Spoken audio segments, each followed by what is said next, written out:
नमस्कार आप सभी को। वेदांत दर्पण के अंतिम एपिसोड है ये। इस पर आप सभी का स्वागत है, अभिनंदन। मैं स्वागत करूंगी ऋषि श्री गौतम चटर्जी सर का, जो काशी से जुड़ते हैं एपिसोड्स में। ये 101, 100 के बाद एक, ये एपिसोड है। 100 एपिसोड्स हो चुके हैं प्राणायाम हिंदी के यूट्यूब चैनल में, दिखेगा आप लोगों को, वो है उसमें। तो मैं रिक्वेस्ट करूंगी सर को कि पूरे जो एक समराइज या कंक्लूजन हम लिखते हैं, किसी चीज में बोलते हैं, उसको बोलना। और मेरी एक छोटी सी इसमें प्रश्न है साथ में, क्योंकि मैं प्रश्न लेके ही हर एपिसोड में आती हूँ। कोई भी ये जो ज्ञान है सर, हम सुनते हैं, इस ज्ञान को हम सुनते हैं, सुनने की ज्ञान है, सुनना पड़ता है, वेद भी श्रवण सुनकर। और जो वाग देवी सरस्वती, वो हमें ये ज्ञान प्रदान करती हैं, ऐसे माना जाता है और ऐसे है भी शास्त्रों के अनुसार। तो सर इस पर मैं पूछना चाहूंगी कि जैसे जो शब्द ब्रह्म, इसके ऊपर भी हम लोग डिस्कस किए हैं, एपिसोड है नाद ब्रह्म, ब्रह्म स्वरूप, ये सारे पूरे पुराने जो एपिसोड है, अगर आप लोग देखें इसको तो इसमें पाएंगे बहुत सारे टॉपिक्स। तो अब जो सरस्वती देवी है, या देवता सरस्वती या देवी सरस्वती बोले, द डेटी, गॉडेस सरस्वती, उन्हें ये ब्रह्ममयी, नाद ब्रह्ममयी कहा जाता है। तो इस पर सर आप बोले कि ये जो विद्या है हमारा, ये जो विद्या है वेद का, और ये जो माँ सरस्वती पराशक्ति, तो जो वाक शक्ति हमें दी है उन्होंने, जो ज्ञान प्रदान कर रही है, साथ में वाक वाक भी प्रदान कर रही है, वाक देवी। तो सर ये ऋग्वेद में कैसे है, ये ज्यादा आप बोल पाएंगे सर? तो इस पर आप कृपया बोले कि इन्हें जो नाद ब्रह्ममयी बोला गया है, और ये जो ज्ञान ये प्रदान कर रही है हर क्षेत्र में, हर चीजों में, ये वाग देवी की करुणा पर, कृपा पर ही ये ज्ञान उद्घोषित होता है, ये है। तो सर आप कृपया बोले इस पर, और इसी पर हम 101 एपिसोड इसका विराम देंगे। और इसके बाद वेदांत दर्पण का जो ये टाइटल था कार्यक्रम का, इस पर हम दूसरे कोई टाइटल है, शायद उसका प्रेम धारा है उसका नाम, या आनंद धारा हो सकता है, या कुछ भी इस प्रकार से कुछ है, कोई और एपिसोड है जिस पर ये ज्ञान की बातें, या जो उपलब्धि की बातें, या सत्य की बातें, लाइट की बातें, प्रकाश की बातें, इस पर लेके आएंगे सर के साथ हम लोग। आज का सर जो प्रश्न था, ये कृपया सर आप कहें जी। आपका अभिनंदन संघमित्रा जी की वेदांत दर्पण आपने आरंभ किया, और ये 101वां जो अंक है, यहाँ पर आप एक विराम दे रही हैं थोड़े समय का। आपने जो अगला कार्यक्रम सोचा है वो भी बहुत अच्छा है। तो वेदांत दर्पण को रिकैप्चुलेट करते हुए जो आपने इस बार का विषय भी बनाया, उसमें वो विषय तो हुआ कि आपने शब्द ब्रह्म और वाक की बात की, लेकिन इसमें आपका प्रश्न क्या है, ये अगर आप थोड़ा और एक्सप्लेन कर दें तो अच्छा रहेगा। क्योंकि आपने विषय तो बता दिया, और मुझे लगता है कि इस पर हम लोगों ने काफी बात पहले भी कर चुके हैं। हम लोगों ने ऋग्वेद में जो वाक सूत्र है उस पर कई एपिसोड्स है ना, लेकिन इसमें प्रश्न क्या है, सर तो अगर प्रश्न हाँ की भाषा में बात आ जाए। जी सर, प्रश्न ये है कि माँ सरस्वती या goddess Saraswati, Saraswati as a deity, उन्हें कहा जाता है वो वाग्देवी है, और वो है भी, वो नाद ब्रह्ममयी है, नाद ब्रह्ममयी, उन्हें ये बोला जाता है। हम लोग गाने में भी, कई गाने हैं सर, गाने क्या कविताएं हैं, नाद ब्रह्ममयी जय बागेश्वरी। अर्थात ये जो ज्ञान है सर, माँ से ही आ रही है। अब इस पर सर ऋषियों का क्या उपलब्धि रहा, या कैसे इसका डेरिवेशन कैसे आया, how it was derived from there? ऋषि की जो उपलब्धि है वही तो ऋग्वेद में जी। वाक सूक्त है ना। जी सर। तो वो तो उपलब्धि हो गई। अभी प्रश्न क्या है, ये अगर स्पष्ट हो जाए तो हम लोग सिर्फ इस प्रश्न को अप्रोच करेंगे, क्योंकि हम लोगों ने ज्ञान पर, सरस्वती पर कई बातें की हैं। और अगर उसको रिकैप्चुलेट करना चाहें तो उसमें वो इस तरह से है, वाकसुक के अलावा, कि सरस्वती कोई जेंडर नहीं है। हम लोग देवी कहें या देवता कहें तो भाषा के लिए हम लोग कहते हैं, लेकिन ट्रुथ को रिवील करना, ट्रुथ को जानना और अपने भीतर से लिमिटेशंस को खत्म करना, द्वैत भाव को खत्म करना, ये वेदांत का मूल उपदेश है। जी। लेकिन इस पर हम लोग बात कर चुके हैं और मुझे लगता है कि ट्रुथ जो है वो इंस्टेंटेनियस होता है, स्पॉन्टेनियस होता है, सडन फ्लैश होता है, इस पर भी बात की है। और वाक जो है उसको शब्द ब्रह्म के रूप में हमारे यहाँ देखा गया है, यही वाक सूत्र है। लेकिन मैं आपसे जो अनुरोध कर रहा था या कर रहा हूँ वो ये है कि अभी भी जैसे समस्या होता है ना, जैसे जिससे स्कॉलर्स होते हैं पहले एक प्रॉब्लम डिफाइन करते हैं, वैसे ही आप जो अभी कह रहे थे कि प्रश्न, प्रश्न क्या है ये अभी तक वो नहीं, प्रश्न के भाषा में नहीं आ पाए। उसको अगर आप प्रश्न की भाषा में प्रश्नवाचक रूप दे किसी वाक्य को, तो हम दोनों के लिए आसानी है। सर प्रश्न यही है कि माँ सरस्वती एज नाद ब्रह्ममयी, अगर मैं अंग्रेजी में बोलूं, या नाद ब्रह्ममयी एज सरस्वती। ये तो हो गया, दोनों को सिनोनिमस भी मान सकते हैं। जो वाक है, जो सरस्वती है, जो ब्रह्म है, जो नाद है, सब एक। जी।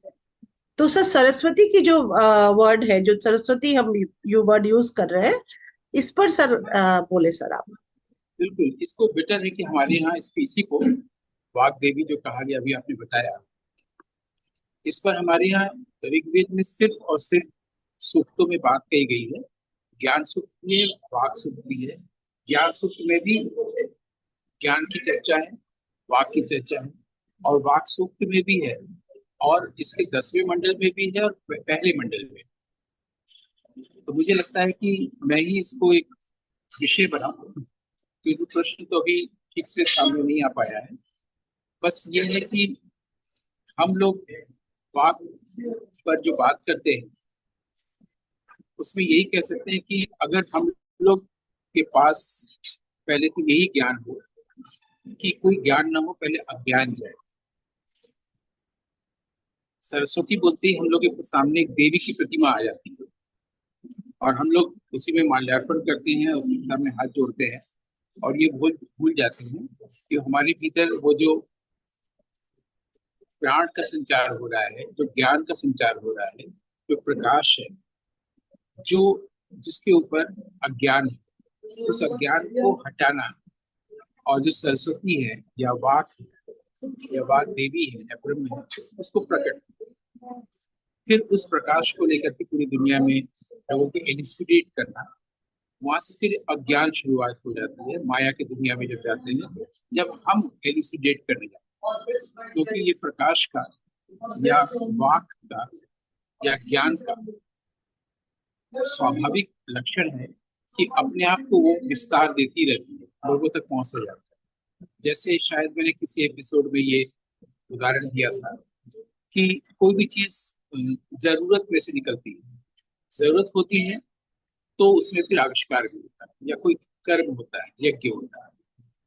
तो जैसे मान लीजिए कि पहले मैथमेटिक्स की दुनिया में अगर जाए, वैदिक समय में ही, तो जो एरिया, कैसे एरिया को मेजर कैसे करें, तो अगर हम स्क्वायर है तो उसके एरिया को मेजर कर सकते हैं, ट्रायंगल है तो उसके भीतर के एरिया को मेजर कर सकते हैं, अगर रेक्टेंगुलर है तो उसके एरिया को मेजर कर सकते हैं, सर्कल के भी एरिया को मेजर कर सकते हैं। लेकिन अगर हम एक लाइन लें और उसको ऐसा वलय बना दें, कर्व, उसको कर्वेचर बोलते हैं, ऐसा वलय बना दें या पर वलय बना दें, इसको अंग्रेजी में पैराबोला बोलते हैं, जो एक टेक्निकल टर्म है मैथमेटिक्स का। तो ये जो ऐसे हुआ, इसमें जो ऐसे या ऐसे गया, इस एरिया को कैसे हम लोग मेजर करें, ये बहुत बड़ा प्रॉब्लम है, जरूरत महसूस हुई बहुत पहले, जब लेबनिज जैसे और न्यूटन जैसे लोगों के सामने प्रॉब्लम है कि हम लोग सब चीजों को कर सकते हैं लेकिन वलय का नहीं कर सकते। अगर कोई चीज यूं हो गया है ऐसे, तो उसका भीतर जो एरिया है उसके एरिया को मेजर कैसे करें। तो इससे रास्ता निकाला गया था कि ये जो वलय है उसको हम एक रेक्टेंगल का रूप दे दें, और तब भी वो वलय होता रहेगा, तो उसकी कई रेक्टेंगल बना दे जो बनाया जा सकता है, कई आयताकार रेक्टेंगुलर स्पेस बनाते जाएं, और ऐसा करते करते वो बहुत छोटा होता चला जाएगा और वो इनफाइनाइट हो जाएगा। उसको जोड़ दें, यानी कि समेशन। समेशन के लिए सिग्मा एक मार्क बनाया गया, और जब उससे भी लगा कि जब इनफाइनाइट हो जाएगा तो इन्फिनिटी कोई नंबर नहीं है, तो मेजर कैसे करें। तो एक कल्पना की गई कि हमको एक या दो नंबर के भीतर ही लाना पड़ेगा, और फिर उसका समेशन करना पड़ा। और चूंकि सम करने के लिए एस से होता है, एस फॉर सम, समेशन, तो उसी को बड़ा कर दिया गया, तो ये इंटीग्रल का एक मार्क हो गया। उसको इंटीग्रल कैलकुलस वही का से जन्म लेता है, और हम लोग डिफरेंशियल कैलकुलस बोलते हैं, और उसी को मैथमेटिक्स की भाषा में D Y upon D X कहते हैं, इंटीग्रल का रूप दे। ये जरूरत से आया, मेजर कैसे करें इसे पैराबोलिक स्पेस। अब है कि मेडिटेशन का मतलब जो होता है, जो एटिमोलॉजिकल मतलब होता है, वो होता है टू मेजर। और जब भी ये होगा तो ये होगा कि मेरे और आपके बीच में मेजरमेंट होगा। आपके भीतर इतनी शांति है, मेरे पास कम शांति है, मेजर कर। तो मेडिटेशन का जो एटिमोलॉजिकल मीनिंग है वो है टू मेजर। तो ये भी अपने आप में ठीक नहीं है मेडिटेशन करना, इसलिए हम लोग बार बार बोलते रहे कि मेडिटेशन नहीं करना चाहिए। हम लोग को ध्यान देना चाहिए, इस पर हमने बहुत फोकस किया है लगातार। मैं तो 40 साल से करता आ रहा हूँ, लेकिन 100 एपिसोड्स में भी हमने बार बार बोला है कि ध्यान करने की चीज नहीं, ध्यान देने की चीज है। क्योंकि हमेशा जो मन एक्टिव है, तो वो हमेशा किसी ऑब्जेक्ट को लेकर, किसी पर्सन को लेकर, किसी आइडिया को लेकर, इन तीन के अलावा माइंड किसी चीज पर सोच ही नहीं सकता। यकीन हटा दिया जाएगा, माइंड के पास काम ही नहीं रहे कुछ करने को। तो माइंड हमेशा ऐसी चीजों पर सोचता है जो अनरियल है। ध्यान उस पर ही जा सकता है जो रियल है, जो ट्रुथ है। इसे ध्यान का जाना बहुत जरूरत है। पहले ये जरूरी, ये समझ, ये ध्यान हमें दे रहा है कि ये अनरियल है, ये अज्ञान है, इसी से तो ज्ञान ढका है। और जब वो लाइट सामने आता है वो तुरंत होता है। रोज प्रैक्टिस करने की, रोज मेडिटेशन करने की कोई जरूरत नहीं, न मंत्र जपने की जरूरत है, न योग प्राणायाम की जरूरत है, किसी चीज की जरूरत नहीं है। सिर्फ ध्यान जानने की जरूरत है, और वो जब हमें रिसोनेट करता है तो सबको करता है। हमने बताया कि जरूरत होती है तो आविष्कार, ठीक है। अब जैसे मुझे जरूरत हुई कि 100-200 साल से भारतीय समाज में तंत्र और तांत्रिकों को लेकर के बहुत सारी कुरीतियां हैं, अंधविश्वास है, और उससे क्या हो रहा है, बहुत सारी मिजरीज हो रही है, लोगों के जीवन में दुर्गति घट रही है तांत्रिकों के होने से। तो मुझे लगा कि ये जानना चाहिए तंत्र क्या है। और जब उसको जाना गया, पता चला कि वो वेद ही है, वेद की ही एक शाखा है जो वेद को एक्सप्लेन करता है। तंत्र का ये मतलब जब पता चला, तंत्र को कहा भी गया है श्रुति शाखा विशेषः, तो उस जगह पर तंत्र आया। और उसको जैसे कि मैंने बताया, उसकी एटिमोलॉजी है तन्यते विस्तारियते ज्ञानम अनेन इति तंत्र, ज्ञान को विस्तार। तो ज्ञान को विस्तार देने के लिए तंत्र आया। तंत्र ने वेद को कैसे एक्सप्लेन किया है, इस पर अभिनव गुप्त का तंत्रालोक आया। वो 1000 साल से पढ़ा नहीं गया था, इसीलिए अज्ञान पूरे समाज में व्याप्त हुआ था 100-150 साल में। और हमने जब उसको अनुवाद किया अंग्रेजी में, उसके बाद हमने पाया इधर, क्योंकि वो 20-25 साल हो गया अनुवाद, 20-25 साल से तांत्रिकों की वो दुनिया ही नहीं दिखी। कहीं भी अखबारों में कहीं खबर नहीं छपती कि अब तंत्र का या तांत्रिकों का जो मिसयूज था वो कहीं आ रहा है। इसका मतलब ये नहीं है कि जो अनपढ़ तांत्रिक हैं, जो फ्रॉड तांत्रिक हैं, जो छल करते हैं और लोगों के जीवन को मिजरेबल बनाते हैं, उन लोगों ने मेरा अंग्रेजी अनुवाद पढ़ लिया, ऐसा नहीं है। इसके कहने का सिर्फ आशय ये है कि जब ये तंत्र का काम हुआ तो वो अपने आप पूरे समाज में वो प्रकाश ले गया, एलिसिडेट कर गया। पढ़ने की जरूरत नहीं है मुझे, जाकर बताने की जरूरत नहीं कि ऐ तांत्रिको सुनो या तंत्र तुम सब पढ़ो, समाज तंत्र को जानने, कुछ नहीं करने की जरूरत है। जैसे मैं करने जा रहा हूँ फिर द्वैत आ जाएगा, फिर अज्ञान आ जाएगा। इस बात को बताने के लिए मैंने ये एग्जाम्पल डिफरेंशियल कैलकुलस का और तंत्रालोक का, कि जब लाइट आता है तो लाइट खुद ही एलिसिडेट करता है, वहीं पर वो अद्वैत होता है। और अगर हम कहेंगे वो लाइट ही मैं हूं, यानी मैं और वो दो हो गया, अद्वैत ही रह गया। अगर मैं कहूंगा उस लाइट का, उस पर ब्रह्म का मैं साक्षी हूँ, फिर दो हो गया। ये भाषा सिंटैक्स बिल्कुल गलत है। 2024 में हम लोग को इस पर ध्यान देना चाहिए कि ऐसी भाषा का आविष्कार करें जहाँ पर ये द्वैत का कंसेप्ट ही नहीं रहे, अद्वैत ही रहे, क्यों अद्वैत। अब इसके आगे जा सकते हैं कि वाक सूत्र हमें क्या कहता है। वाक सूत्र में वाक वाक देवी ही उस सूत्र में, जैसे उसमें होता है ना कि उसका देवता कौन है, उसका मंत्र कौन है, तो वाक देवी जो है वो खुद ही ब्रह्म की जगह से अपने बारे में बता रही है। वो कह रही है कि मैं ब्रह्म हो गई हूँ, मैं वाक देवी हूँ, मैं वाक हूँ, और मैं ही ये काम करती हूँ, मैं ही ये काम करती हूँ। ब्रह्म के बारे में है, ईश्वर के बारे में वही सब करता है। इस जगह से, उस स्टैंड पॉइंट से वाक खुद ही बोल रहे हैं, पर उनके पास ये रिलेशन हो गया कि वाक ब्रह्म उन्होंने जान लिया है, और वो इसलिए बोल रही है कि जो जानने योग्य है उससे मैंने जान लिया है, इससे मैं चिकितुषी हूँ। चिकितुषी शब्द का ही मतलब होता है कि जो जानने योग्य है उसको जानना, और वाक खुद इस बात को कह रही है। अब वो जो जो कुछ कह रही है, इस पर हमने कई एपिसोड वेदांत दर्पण में पढ़े, उसके सारांश के रूप में भी सिद्ध हो रहे हैं कि उसमें हम लोग ये देख सकते हैं कि अगर वो वाक ये कह रही है तो उससे हमें क्या, हम कैसे रिलेट करें। तब हम देखते हैं, अभी हमने जो कहा कि जो माइंड है, जो कि बाहर से आया हुआ शब्द है, हमारे यहाँ मन का अंग्रेजी अनुवाद नहीं है, क्योंकि हमारे यहाँ मनस्तत्व का एक मतलब, मानस का मतलब है, हमने वो वांगमनस एक कहानी भी सुनाई थी, वांगमनस अध्याय आख्यान सुनाया था। तो मन जो है, माइंड जो है, वो अनरियल पर ही सोचेगा, और हम लोग की जो भाषा बनती है वो माइंड बेस्ड लैंग्वेज होता है, माइंड से वो रिलेट करते हैं, जो भी बोल रहे हैं माइंड। तो इसलिए हम लोग सही भाषा नहीं बोलते हैं, इसलिए हम लोग साक्षी बोलते हैं और अद्वैत वेदांत बोलते हैं, तत्वम असि बोलते हैं, तुम ही मैं हूँ। ये गलत बोलते हैं क्योंकि ये अब नहीं चलेगा। भले इस वक्त का ये महावाक्य है, हम लोग को इसका पुनर्नवा करना होगा, सही भाषा सही वाक्य लाना पड़ेगा। अगर मैं ही तुम हूँ तो अभी भी मैं और तुम वाक्य में तो बन जा रहा है ना, यानी ऐसा वाक्य बनाना पड़ेगा जिसमें दो न रहे, अद्वैत तभी हो पाएगा। इसके लिए क्या करना होगा कि सही भाषा के लिए हमें जो माइंड की भाषा है, थॉट की भाषा है, जहाँ पर शब्द और इमेज से थॉट बनता है, थॉट ही माइंड है, उसको ड्रॉप करना।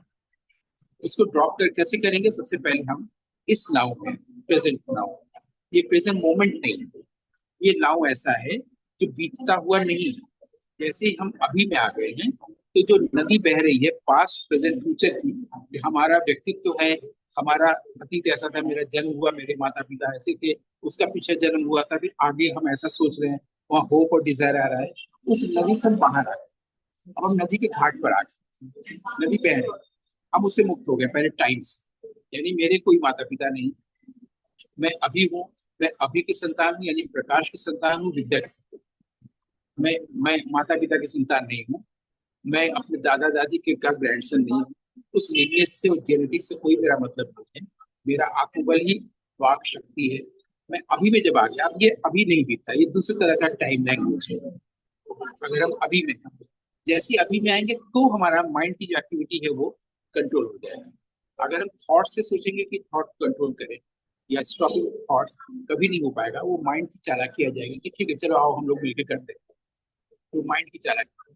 सबसे माइंड को वश में करने का सबसे आसान रास्ता है हम अभी में आ जाए। अब जब अभी में आ जाए तो हमें दिखाई देगा कि हम बोलते कैसे, तो पता चलेगा कि दरअसल माइंड का उसमें कोई यूज ही नहीं है, वो वाक का यूज है। और वाक के चार स्टेजेस, बड़ा प्रशंति मध्यमा वैद्य, परा जो ट्रांसेंडेंटल स्टेज है, यानी जो ब्रह्म है वो इमानेंट भी हम सब में भी है और उसको ट्रांसेंड करता हुआ भी है। तो दो फेसेस है, तो वही वाक। अब वाक से यहाँ तक आने में हम लोग पीछे जा सकते हैं कि अभी जो वहीकल से वाक तक कैसे जाए, जाने की जरूरत ही नहीं है, क्योंकि हम लोग जब माइंड के लिए भी फिर ये जानते हैं कि सबकॉन्शियस और कॉन्शियस होता है, इससे कोई मतलब नहीं है। ड्रीम, डीप स्लीप और वेकिंग होता है, इसका कोई मतलब नहीं है। एक फोर्थ स्टेट तक बात करते हैं, तुरीय अवस्था।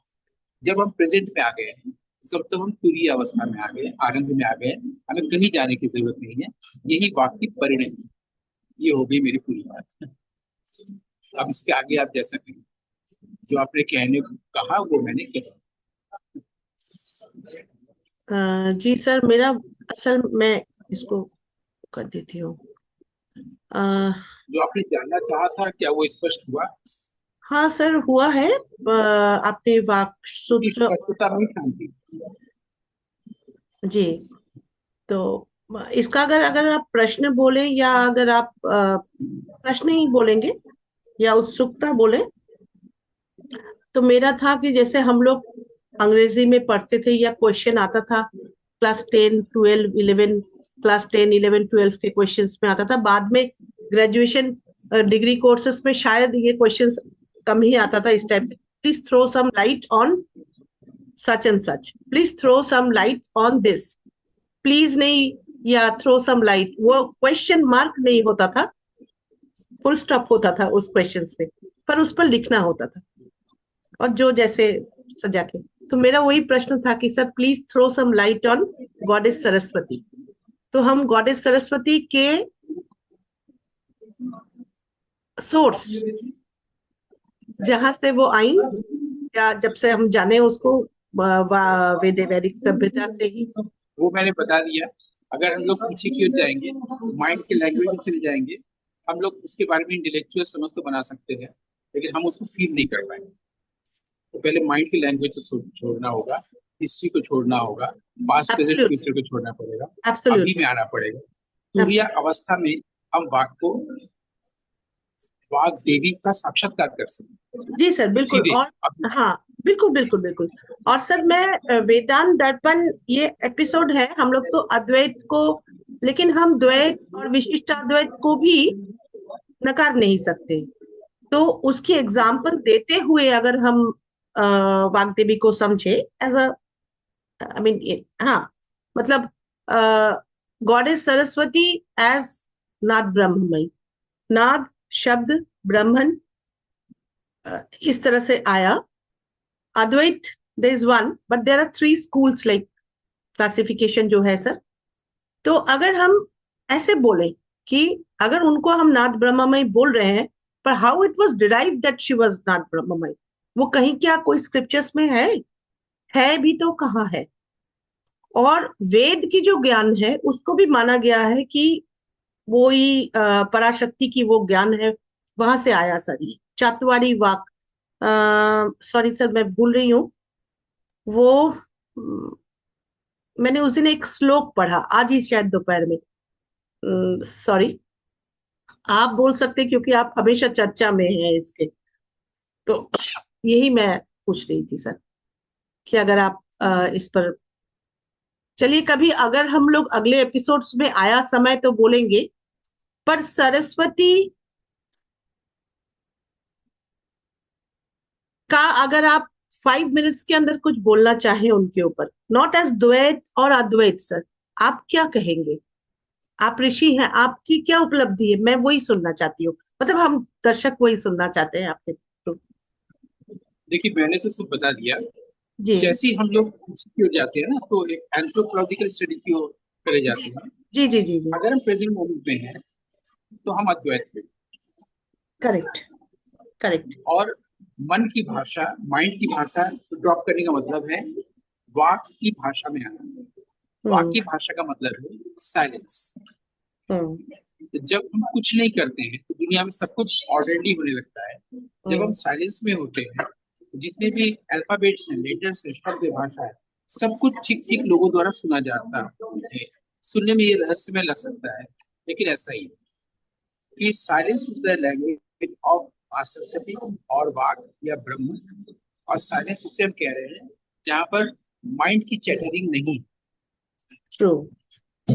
है ना। तो बिल्कुल। जब हम साइलेंस में आते हैं, साइलेंस जो रिविलेशन होता है वही मंत्र, हम्म। हमको अलग से उसको जपने की जरूरत नहीं है, वो हम्म। रिविलेशन ही जपना है, क्योंकि हमारे पूरे शरीर में हर वक्त कोई जप रहा है जिसको जपा जाना चाहिए। और हम लोग ये सोचते हैं कि हम कोई चीज करेंगे तभी होगा, ऐसा बिल्कुल नहीं है। हम डर से जी ही नहीं रहे, हमारा जीवन जिया जा रहा है किसी और के द्वारा, और वो जो कॉन्शियसनेस है, वो कॉन्शियसनेस सब चीजों को जी रहा है। इसको हम लोग इनर्ट और कॉन्शियस कहते हैं कि टेबल चेयर इनर्ट है, बाकी चीज कॉन्शियस है, ऐसा नहीं। कोई ऐसा पल नहीं है जब वो कॉन्शियसनेस नहीं है, कोई ऐसी जगह नहीं है जहां पर वो कॉन्शियसनेस नहीं है। तो कॉन्शियसनेस अपने आप को जी रहा है और अपने आप को विस्तृत कर रहा है, विस्तार कर रहा है, क्योंकि ब्रह्म शब्द का मतलब ही है लगातार expansion, first law of thermodynamics भी है।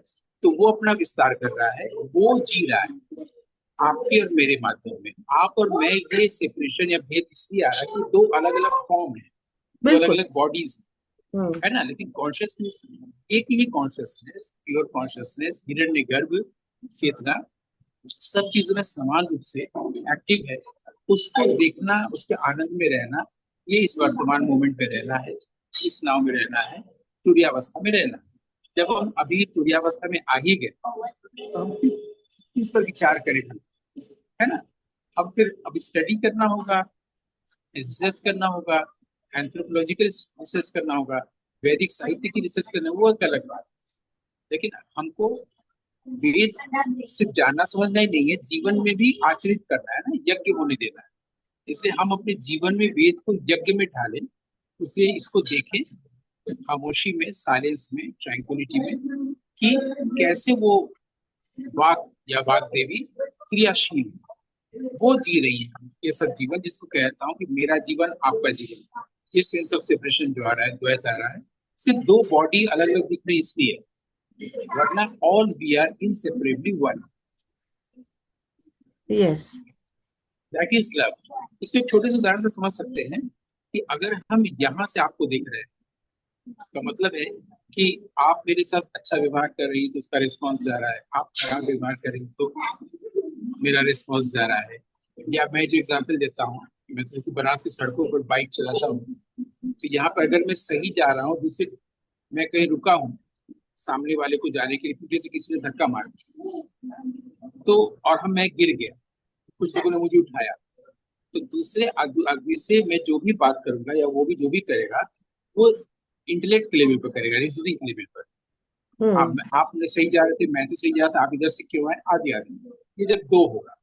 लेकिन अगर हम ऐसे देख रहे हैं इस तुरीय अवस्था से कि वो भी मैं ही हूँ, ये भी मैं ही हूँ, हाँ हाँ। ये दृष्टि आते ही इंस्टेंटेनियसली मैं बिल्कुल। उससे बोलूंगा, बिल्कुल जिसने सर। गलत किया, मैं उससे बोलूंगा आपको चोट तो नहीं लगी, क्योंकि हाँ। जैसे ये दृष्टि आती है इंस्टेंटेनियस कि मैं ही उधर से संगीता नाम के रूप में मैं ही बोल रहा हूँ, इधर गौतम नाम से मैं ही बोल रहा हूँ, ये दृष्टि आते ही जो पहला भाव आता है, दैट इज लव। अब तब हम पहली बार जानते हैं कि प्रेम क्या है। इसके लिए वाग देवी का हम सभी शुक्रगुजार हैं, जिन्होंने ऐसे बोलना, ऐसे देखना सिखाया। वाह, बहुत सुंदर। अ, आज ये प्रेम और आनंद और वाग्देवी और सरस्वती, जो विद्या रूपिणी है, विद्या है वो। और विद्या चाहिए, क्या चाहिए, क्या विद्या अगर है तो और क्या चाहिए? कुछ नहीं चाहिए। विद्या ही सब कुछ देती है। ठाकुर भी कहा करते यही कि अविद्या रूपी है वो माया है, कि विद्या जो है वो पराविद्या। और विद्या में भी ठाकुर ने, आपको मालूम है सर ये, कि पराविद्या अपराविद्या, विद्या में भी डिफरेंशिएट करके कितना सुंदर। पहले भी बहुत ऋषियों ने बोला कि पराविद्या अपराविद्या, विद्या वो जानकारी है, but that is data, that is information, that is not wisdom.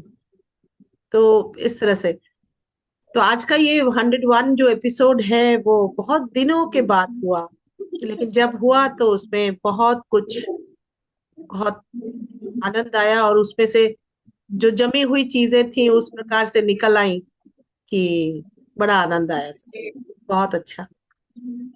तो इसी के साथ हम लोग 101 वेदांत दर्पण को विराम देते हैं, लेकिन उससे रिलेटेड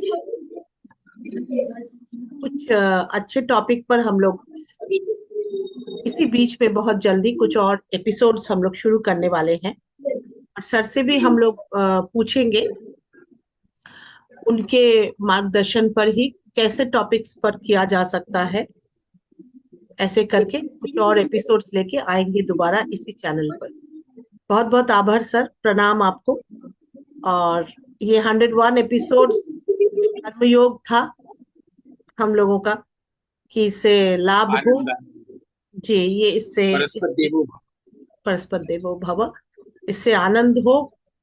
और यही उम्मीद है, यही प्रार्थना के साथ में नमस्कार, मिलते हैं आप लोगों से फिर। प्रणाम सर। आनंद।